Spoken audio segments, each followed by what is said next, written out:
like to do the Palestrina knot coming towards myself. So I'm going to start right up here in this corner. Okay, for a Palestrina knot, first of all, it is not the knot that is forming on the back of your project because your threads are spinning together.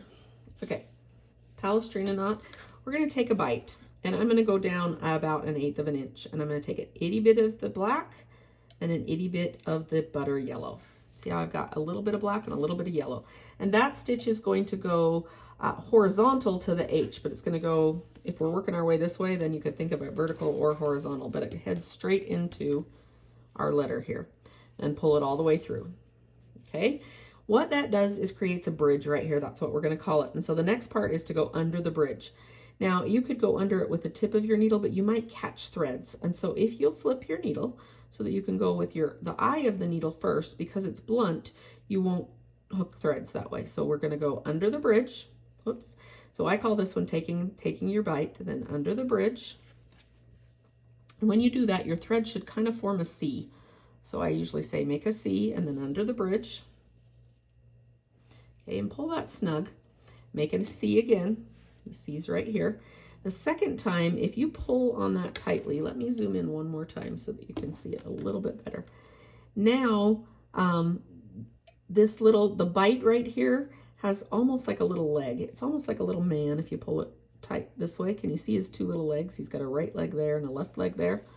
Okay, but we're making a C and we want to go around the leg. So we're just going to hook that last little, and you do sometimes have to pull this to have it show up. We're going to go around the leg. So we're just going to hook through there. And because the C is here, when we pull it through, it kind of makes a little knot right there. Okay. Same stitch, we're going to move over 1/8 of an inch, 1/4 an inch, take a bite, wish I knew my inches well, okay, a little bit of black, a little bit of butter, pull it through. Then go under the bridge and pull it through. Remember to keep your thread over here in a C, don't let it flip back because then it won't make the knot right. It doesn't have to be a big C, just your thumb can hold it into a little C right there. Now under the leg, and if you go, I can't find the leg, slide your knot up, you'll be able to find it right down there. There it is, under the leg, or around the leg. Under the bridge, around the leg. So take a bite, a little bit of butter, a little bit of black. Go under the bridge. Second one, the first one seems to naturally lay in a C. The second one, you kind of have to tell it it's going to lay in a C. And then around the leg. Remember, if you can't find it, slide the knot up. It'll be right there. Now, this is a Palestrina knot. There's something called a long-armed Palestrina. The long-armed Palestrina means that you take a bigger bite. So your bite could be as much as this. And then it's really easy to find the leg to go around. But I like it to stick next to my wool, and so I want it to be a smaller bite.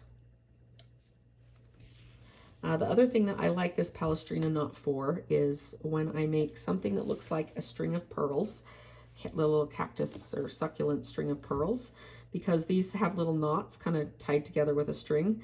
But once under the bridge and around the leg is not enough to make big enough little knots for the string of pearls. And so I just repeat those 2 steps when I'm making a string of pearls. So I'll take a bite. I'll go under the bridge, make your loop again, and then I'll go under the leg and come up through the knot. And then if I were going to turn this one into a string of pearls, I go under the bridge again, around the leg again, as many as 3 times through it. Makes just fatter and fatter knots, and they make lovely little string of pearls. Okay, have you got the Palestrina knot down? It's easier to, you don't want to kind of bend your knot around the corner, so you want to time it so you get a knot right on all the corners. And other than that, this is a Palestrina knot. Under the bridge, make a C, around the leg. If you're having trouble finding that leg, remember that if you pull on this, it'll kind of make the little leg stand up a little better right here.